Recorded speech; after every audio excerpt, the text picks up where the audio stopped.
Objective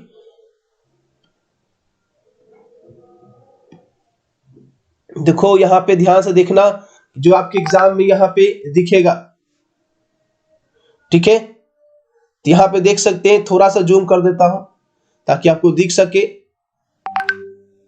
देखिए बोला रहा है कि 1 2 3 आर ए पर संबंध है, और 2 2 3 3 2 3 है ना, 3 2 3 1, ये बोल रहा है संबंध बता रहा है। तो कौन सा संबंध होगा? रिफ्लेक्सिव होगा, सिमेट्रिक होगा, तुल्यता होगा या संक्रामक होगा? तो यहाँ पे टिक करना है फर्स्ट का बी, सममित होगा। क्या होगा? सममित होगा। ऑप्शन नंबर बी, पहला का क्या हो गया? ऑप्शन नंबर बी, सममित होगा। जी हाँ, सममित होगा, एकदम टिक करते चलिए, सममित होगा, ठीक है, सममित। एक का बी पे टिक किए हैं। उसके बाद देखो सेकेंड नंबर क्या बोल रहा है? ए बी सी है और यहाँ 1 2 3 है, और A1 हो रहा है, B2 हो रहा है, C2 हो रहा है। तो बोल रहा है F क्या होगा, है ना, ये A1 हो रहा है और ये B2 हो रहा है और ये C3 हो रहा है, A1 B2 C2। तो बोल रहा है कि F क्या होगा?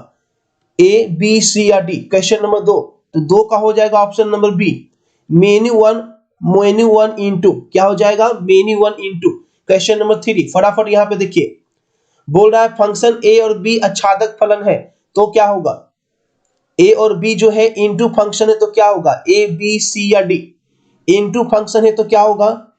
चलिए इनटू फंक्शन है तो हो जाएगा option number A. Option number A 3 का हो जाएगा option number A. Into function है तो 3 का हो जाएगा ऑप्शन नंबर ए। ठीक है, अगला क्वेश्चन देखिए, ए बराबर 1 2 है, समुच्च ए पर कितने द्विधारी संख्या प्रभाषित होगा? ए बराबर 1 2 दिया गया है, तो how many binary operation can be defined on the set, है ना। समुच्च ए पर कितने द्विधारी संख्या प्रभाषित होंगे? ए बी सी या डी? क्वेश्चन नंबर 4 का आंसर यहाँ पे टिक कर देते हैं फटाफट तरीके से,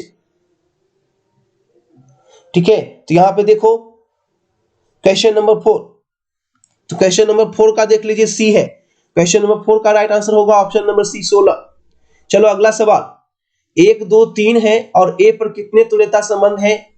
क्वेश्चन नंबर 5, तो ए पर कितने तुल्यता संबंध है? तो ए पर हो जाएगा 2 तुल्यता संबंध, ठीक है, सी हो जाएगा। क्वेश्चन नंबर 6 बोल रहा है ए 1/b 1/c बराबर 0, तो इसका मान क्या होगा? ठीक है, ए बी सी या डी? क्वेश्चन नंबर 6 का हो जाएगा option number B, A B C. 6 का राइट आंसर होगा ऑप्शन नंबर बी। चलो अगला सवाल, क्वेश्चन नंबर 7। क्वेश्चन नंबर 7 बोल रहा है प्रथम धनात्मक पूर्णांक को लेते हुए असमान अवयव रखने वाले कितने भिन्न अवयव बनाए जा सकते हैं? 1880, 1440, 720 या डी? तो याद रखिएगा 7 का राइट आंसर हो जाएगा 7 का ऑप्शन नंबर ए, 1880। क्या हो जाएगा? 1880, है ना। चलो बहुत अच्छे, 1880। अब देखिए यहाँ पे बोल रहा है ए बराबर 2/2 है ना, तो ज्वाइंट ए का मान क्या होगा?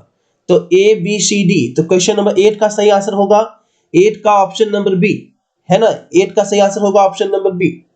चलो अगला सवाल, question number 9। A B C दिया गया है 2/3 4/3 2/4 अवयव है, इसका गुणनफल निकाला जा सकता है कैसे? ए बी बी ए सी ए या सी बी? तो क्वेश्चन नंबर 9 का सही आंसर हो जाएगा ऑप्शन नंबर डी, है ना। 9 का सही आंसर क्या होगा? Option number D. जो भी डी के साथ गए हैं बिल्कुल सही जवाब है। क्वेश्चन नंबर 10 देखो, 0 और 1 का प्रयोग करके 3/3 के कितने भिन्न भिन्न अवयव बनाए जा सकते हैं? चलिए फटाफट आंसर कर लीजिए यहाँ पे कि 0 और 1 का प्रयोग करके 3/3 क्रम के कितने भिन्न अवयव बनाए जा सकते हैं? 18, 81, 512 या 27? तो क्या हो जाएगा 10 का? चलो 10 का राइट आंसर सी क्लिक कर रहा है, 512 512 512। चलो ठीक है। क्वेश्चन नंबर 11, y बराबर दिया गया है इतना और x बराबर √π/2, तो dy/dx का मान क्या होगा? 0 1 c या d? क्वेश्चन नंबर 11 का राइट आंसर, तो याद रखिएगा √π होगा। क्या होगा? √π। चलो अगला सवाल, दिया गया है f(x) बराबर √3 sin x plus cos x का अधिकतम मान x के किस मान पे प्राप्त होता है ना, अधिकतम मान x के किस मान पे प्राप्त होता है? ए बी सी या डी? क्वेश्चन नंबर 12, चलिए 12 का राइट आंसर होगा ऑप्शन नंबर सी, π/3 पे प्राप्त होता है। चलो अगला सवाल, y बराबर x square E minus x, तो अंतराल जिसमें y x सापेक्ष बढ़ता है। तो फटाफट यहां पे करेंगे।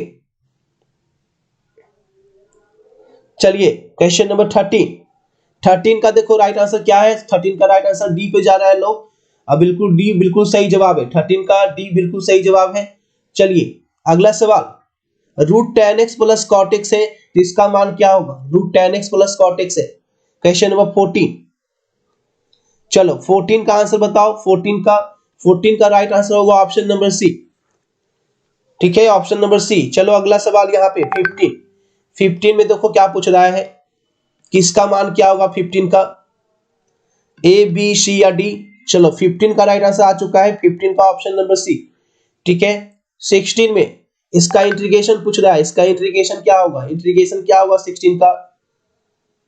चलो 16 का आंसर आ चुका है ऑप्शन नंबर बी। सबसे पहले देखो जितना भी फॉर्मूला है ना, फॉर्मूला आपका जो फॉर्मूला है बिल्कुल आप रट लीजिए। फॉर्मूला एकदम छोड़ के नहीं जाना है, फॉर्मूला एकदम रट लेना है। जैसे कि आपसे पूछा जाएगा यहाँ पे कि 1/1 प्लस एक्स स्क्वायर क्या होता है, आपको बताना है क्या? tan इनवर्स एक्स होता है। ये सही फॉर्मूला एकदम रट लेना है। क्वेश्चन नंबर 17 का राइट आंसर सी कर रहे हैं, बिल्कुल सही जवाब है आपका। चलो अगला, अवकल समीकरण का बोल रहा है, एक हल है, तो इसका सोल्यूशन क्या होगा? Question number 18। चलिए 18 का राइट आंसर सी पे जा रहे हैं, एकदम सही जवाब है 18 का सी। 19 देखो 19 क्या पूछ रहा है? 19 बोल रहा है dx अपॉन 1/tan qx का क्या होगा? 19। चलो 19 का जो डी पे गए हैं सही जवाब है। चलो अगला सवाल देखो, y बराबर सी स्वैच्छिक है तो निरूपित करने वाला अवकल समीकरण क्या होगा? 20। चलिए 20 का राइट आंसर आ चुका है ऑप्शन नंबर ए, 1 कोटि का है, बिल्कुल सही जवाब है। 21 देखो क्या पूछ रहा है, ए और बी का मान दिया गया है, तो बोल रहा है ए डॉट बी क्या होगा? तो ए डॉट बी निकालना है, तो ए डॉट बी कैसे निकालोगे? 2 गुना 1 2, 5 गुना 2 -10 और 1 गुना -1 माइनस कितना हो गया? 1। ठीक है, तो 2 - 11 कितना होगा? -9। सही आंसर होगा ऑप्शन नंबर सी। ठीक है, अगला सवाल देखो क्या पूछा है, ए दिया गया है, इतना सदिश दिया गया है, 3 सदिश दिया गया है, बोल रहा है इसका स्थिति सदिश दिया गया है, तो ये क्या होगा? 22 है ना। तो क्या होगा? ये संरक्षी होगा, एक संरेखी होगा। सही जवाब है ऑप्शन नंबर ए, संरेखी होगा। चलो अगला सवाल, अगला सवाल है समतल का समीकरण दिया गया है और समतल के समांतर किसी समतल का समीकरण क्या होगा? 23 का फटाफट आंसर लगाओ यहाँ पे 23 का। चलो 23 का देखो आंसर सी पे क्लिक कर रहे हैं, बिल्कुल सही जवाब है। 24 बोल रहा है सेक tan इनवर्स x दिया गया है, तो dy/dx का मान क्या होगा? सेक tan इनवर्स x दिया गया है 24। चलिए आंसर होगा ऑप्शन नंबर ए के साथ गए हैं, बिल्कुल सही जवाब है। चलिए अगला सवाल, दो पासों को एक साथ द्विक प्राप्त करने की संभावना क्या है? दो पासों को एक साथ द्विक प्राप्त करने की संभावना, क्वेश्चन नंबर 26। चलिए 26 का right answer option number B, द्विक प्राप्त करने की। द्विक प्राप्त कैसे होगा? 2 2 2 3 3 है ना, 4 4 5 5 और 6 6, यानी 6/36, तो 1/6 हो जाएगा। चलो क्वेश्चन नंबर 27 बोल रहा है बिंदु 1 पर अभिलंब की प्रवणता क्या होगी? 27। तो अभिलंब की प्रवणता कितना हो जाएगी? 27 का एकदम सही आंसर आ चुका है, ऑप्शन नंबर बी पे जा रहे हैं, बिल्कुल सही जवाब है। चलिए अगला सवाल यहाँ पे देखेंगे, बोल रहा है k का नियतांक है, k का नियतांक क्या होगा? 28 का। ऑप्शन नंबर ए के साथ जा रहे हैं, बिल्कुल सही जवाब है 29 पूछ रहा है कि ये किसके बराबर है? 29। चलिए 0 के बराबर जा रहे हैं, बिल्कुल सही जवाब है। 30 बोल रहा है इसका कोटि बताइए कि किस ऑर्डर का है, किस ऑर्डर का है, तो ऑर्डर कैसे बताते हैं? सबसे ज्यादा देखिए ये घात कितना है इसका? 2 है ना, है ना। किस ऑर्डर का है? तो यहाँ पे देखिए 2 है, तो ऑर्डर कितना है इसका? 2 ऑर्डर का है। 30 का सही आंसर हो गया ऑप्शन नंबर सी। ये बोल रहा है इसका हल क्या होगा? ए बी सी या डी। क्वेश्चन नंबर 31, इसका हल बताना है आपको कि इसका हल क्या होगा, फटाफट बताइए। 31 का राइट आंसर क्या होगा बताइए? 31 का राइट आंसर क्या होगा? क्वेश्चन नंबर 31 का एकदम सही जवाब है ऑप्शन नंबर सी। सी के साथ जो भी जा रहे हैं बिल्कुल सही जवाब है आपका, ऑप्शन नंबर सी, है ना। चलो अगला सवाल, मूल बिंदु से गुजरने वाली रेखाओं के परिवार का अवकल समीकरण क्या होगा? मूल बिंदु से गुजरने वाली रेखाओं के परिवार का अवकल समीकरण 32। ए पे जा रहे हैं, बिल्कुल सही जवाब है ऑप्शन नंबर ए। 33 देखो, ए दिया गया है, बी दिया गया है, इंटरसेक्शन दिया गया है, ए बाई बी का मान पूछ रहा है। तो ए बाई बी अगर आप मुझसे पूछेगा एग्जाम में तो ए बाई बी क्या करोगे? ए बाई बी में आप इंटरसेक्शन ऊपर लिखोगे और नीचे क्या लिखोगे? बी लिखोगे। तो इंटरसेक्शन कितना है? 1/5 और नीचे कितना है? 1/4। ठीक है, तो इसको पलट दोगे कितना होगा? 1/5 और ये हो जाएगा 4/1 यानी 4/5। डी पे जो भी गए हैं बिल्कुल सही जवाब। ठीक है, अब देखो यहां से पूछ रहा है 34 का log x का इंटीग्रेशन क्या होगा? log x का इंटीग्रेशन क्या होगा? तो 34 का राइट आंसर होगा ऑप्शन नंबर बी। सही जवाब क्या है? Option number B. चलो अगला सवाल, ए और बी घटनाएं हैं तो ए बराबर इतना है, बी बराबर इतना है, तो इसका मान क्या होगा? Question number 35। चलिए 35 का सी एकदम सही जवाब है। इसका प्रांत क्या होगा? फलन का प्रांत क्या होगा? 36। चलिए 36 का सही आंसर ऑप्शन नंबर ए पे जा रहे हैं, एकदम शानदार। इंटीग्रेशन का मान निकालना है 37 में, इंटीग्रेशन का मान क्या होता है? 37 इंटीग्रेशन का मान पूछ रहा है आपसे, बहुत अच्छे। इंटीग्रेशन का मान बी पे जा रहे हैं, बिल्कुल सही जवाब है। एक्स का इंटीग्रेशन क्या होता है? एक्स स्क्वायर बाई 2 और यहाँ पे है आपका 1 - 1, इसको बैठा दीजिएगा, सही आंसर ऑप्शन नंबर बी आ जाएगा।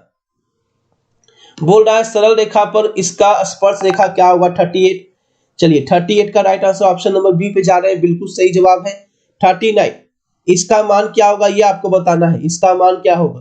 तो cos इनवर्स 1/2 का मान क्या होता है? cos इनवर्स 1/2 का मान बताइए, 1/2 किसका मान होता है? तो आप बोलोगे सर 60 का मान होता है। 60 का मान होता है, 30 का मान होता है, बताओ किसका मान होता है? तो हाँ 60 का मान होता है। चलो 60 का मान होता है और 2, और ये किसका मान होता है? ये 30 का मान होता है। ठीक है, तो कितना हो गया? π/3 और π/3 कितना आ गया? 2π/3। सही जवाब क्या होगा? Option number A.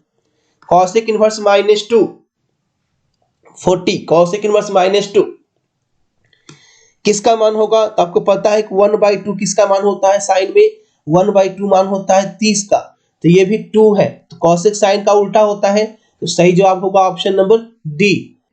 चलिए ऑल द बेस्ट सभी को, एग्जाम में जाइए और फोड़ दीजिए। ठीक है, एक बार फिर से इस क्वेश्चन को देख लीजिए और सभी को शेयर कर दीजिए।